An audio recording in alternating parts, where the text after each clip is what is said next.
folks, in this week's episode of Fuel the Fire TV, we're in central Ontario and we're up here filming a moose hunt with the Weengushk Film Institute students. Dr. Shirley Chichu heads up this program. It's affiliated with Brock University and they have an outdoor education orientation part / community harvest. So we're up here with students as they're reconnecting with the land, they're getting to know one another, and they're getting to know themselves as part of their outdoor education and land-based learning program. It's a magical creature, right? And it's going to sustain us. It goes to our food bank and goes to elders and goes to families that are in need of it. And some of it goes back to the Weengushk, which you guys will get to eat. And it's something that we have to understand that gives us perspective when we go to the grocery store. Because to me, this is my grocery store. This is where I go shopping. And I know that that moose is a healthy moose because of where it lives. Life offers no guarantees, but the one thing we've learned for sure is that the time we have is indeed precious. The more time we spend with family, friends, and with nature can make the difference between living a good life and living a great one. Join us on our quest to be participants rather than observers, to learn from our mistakes, to share our successes and our failures, as we spend all of the time we have chasing our dreams, fueling our passion, and fueling the fire in the great outdoors.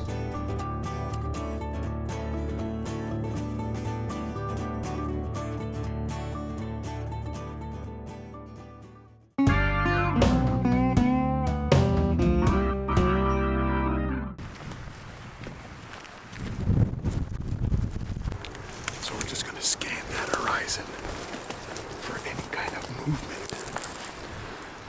You guys might see something before me.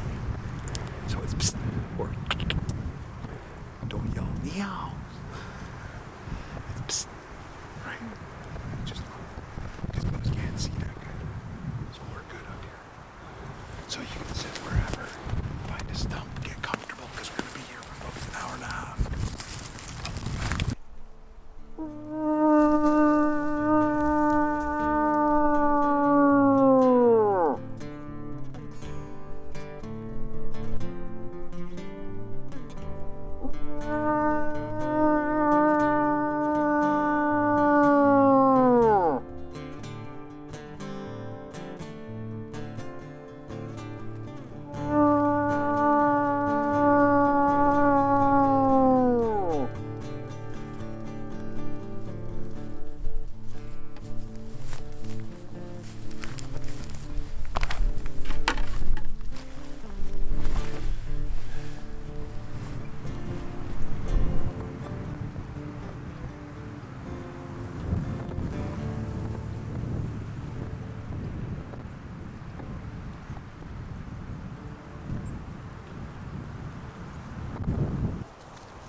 We were lucky enough to see in here a cow and calf. Now we know that cow and calf was here because we had her on our trail cam after we put down some Antler Obsession trophy mineral mix this summer.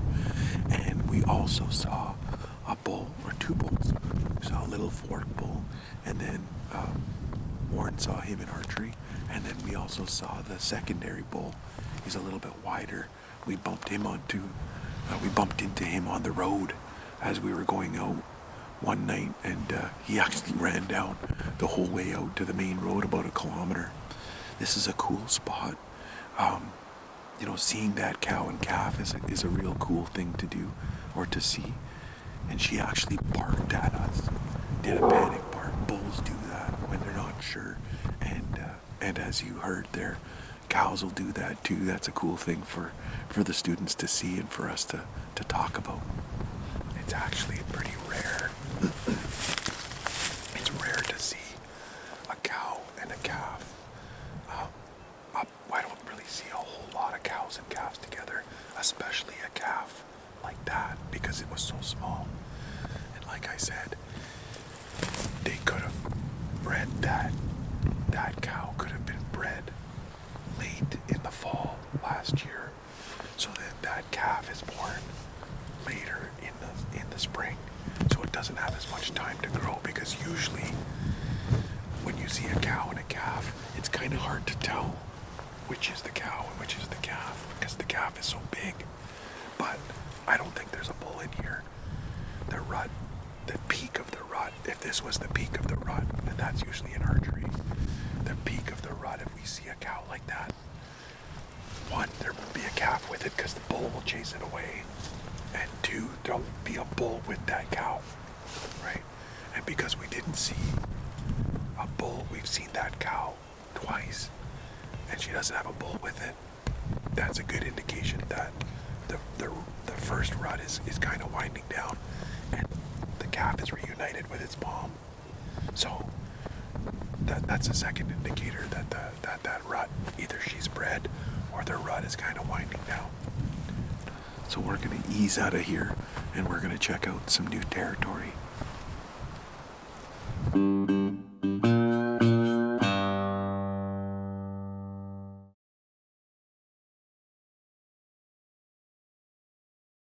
My role with the outdoor education orientation program at Weengushk is basically to facilitate the harvesting part and any of the lessons that go along with harvesting big game, harvesting small game, the teachings that come with that in terms of what you're looking for when you're out on the land, and then tying that into an application about attendance. And that's one of the big things that we talk about all of the time with student success, is not only attendance in person, but attending to the matters at hand, whether it's the assignment, whether it's being out on the land and attending to the task at hand.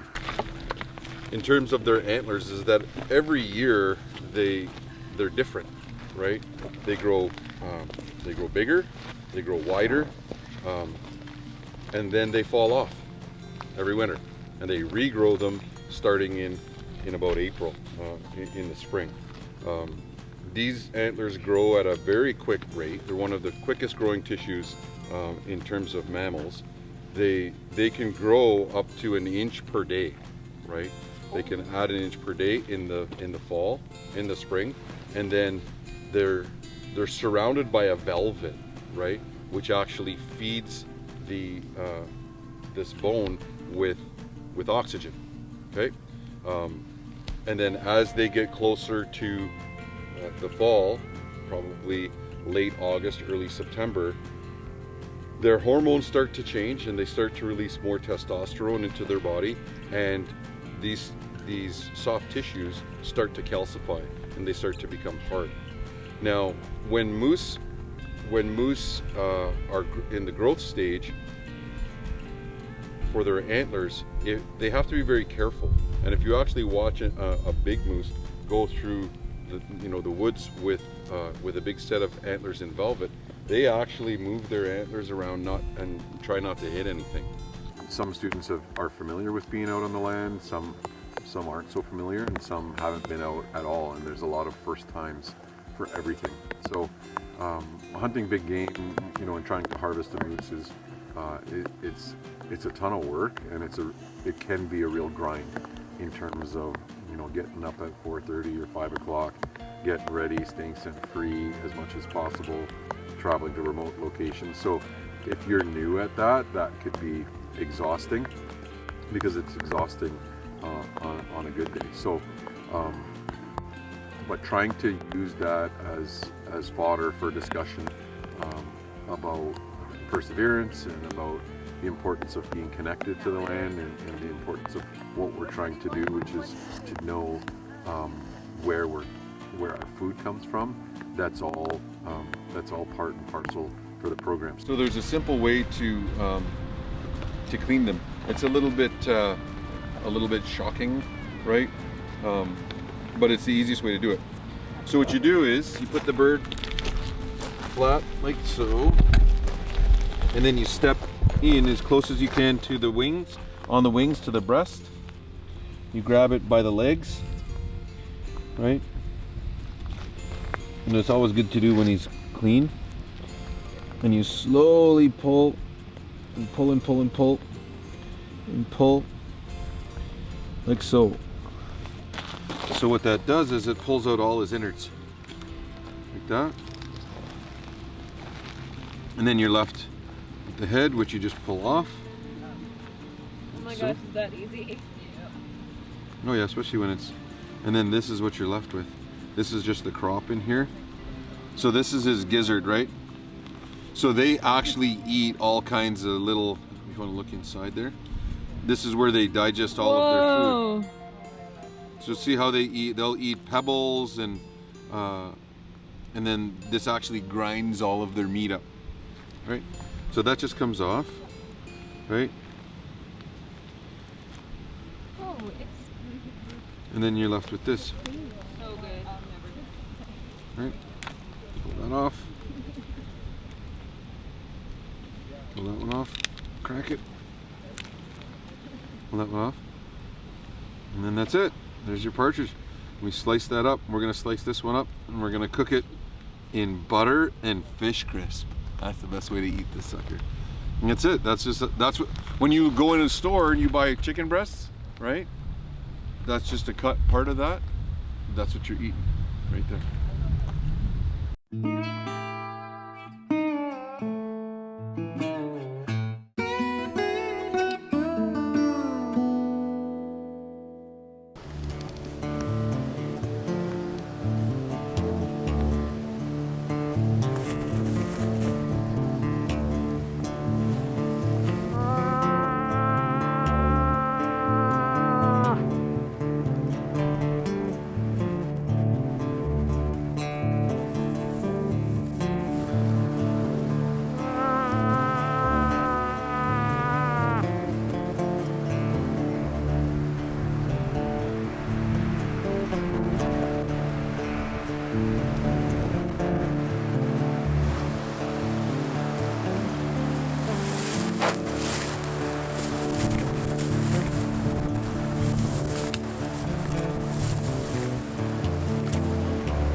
I'm on him.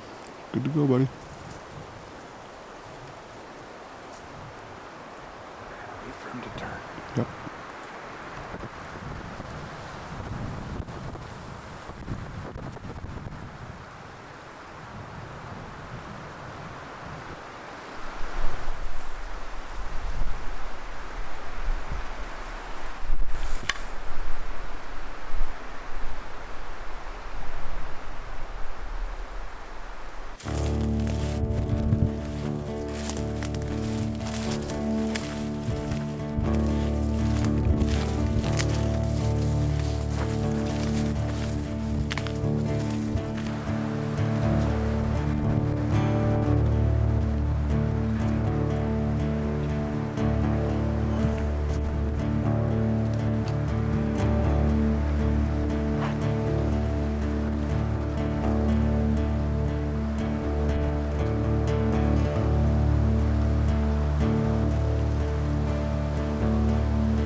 He would have walked right by the bike.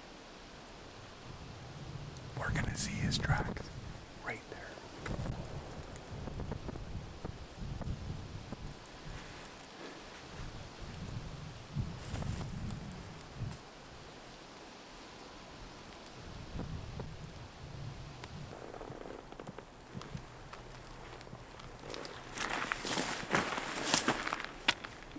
snuck right up on us in all that wind. But we might have a shot at him tomorrow.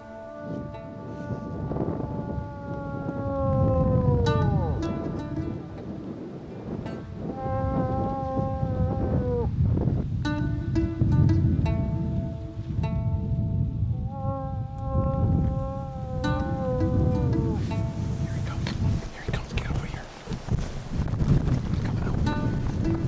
Get down, get down, get down.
Here he comes.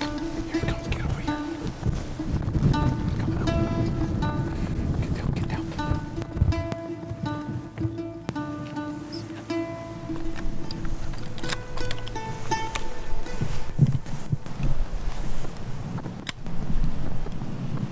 Are you on him? Here, will you?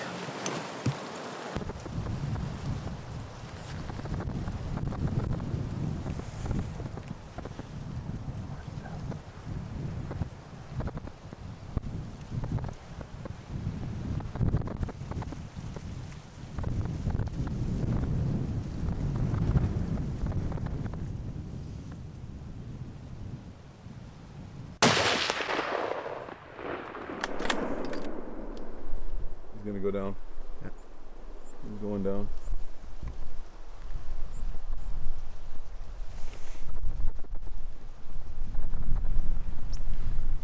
You know, we have been chasing this bull and I haven't seen him yet. And I knew there was a bigger bull in here. And I just actually went for a walk over there and came back and I saw him standing there. He came out of the bush.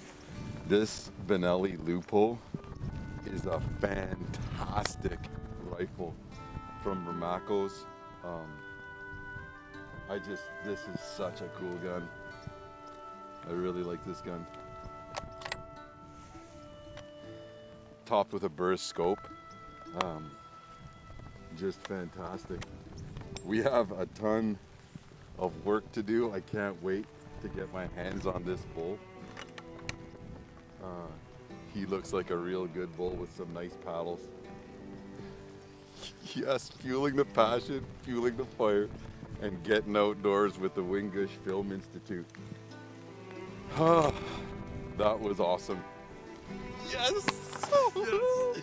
We've got a ton of work to do yet to be a part of this, right? And that's 100% natural response. There's nothing wrong with that. That is a part of life when you step into that circle. It's a big deal. It's a big deal to pull that trigger. So that's okay.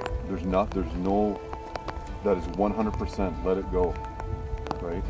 because that adrenaline release, that's all part of that, right? It's a magical creature, right? And it's going to sustain us.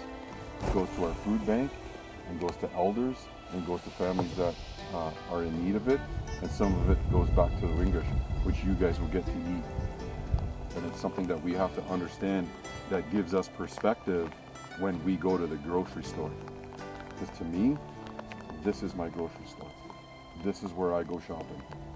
And I know that that moose is a healthy moose because of where it lives. All right, check this out. This is a real good specimen for Central Ontario. We're out here with the Weengushk Film Institute. We're filming their outdoor education program orientation. They've got Helen here. She's been on a couple of hunts. She got up early this morning, as did Johnny. Johnny's always out here with me on camera and in the tree stand. This bull came out. We actually haven't seen this bull before, but we knew that there was a big set of tracks in here, and it was almost a wrap this morning. And but we decided to stick it out through the rain a little bit and hang on for a couple of more minutes, and it worked to our advantage by us being able to harvest a real decent, probably a 40-inch bull. Just a great specimen, like I said. We're out here fueling our passion, we're fueling the fire, and we're getting outdoors.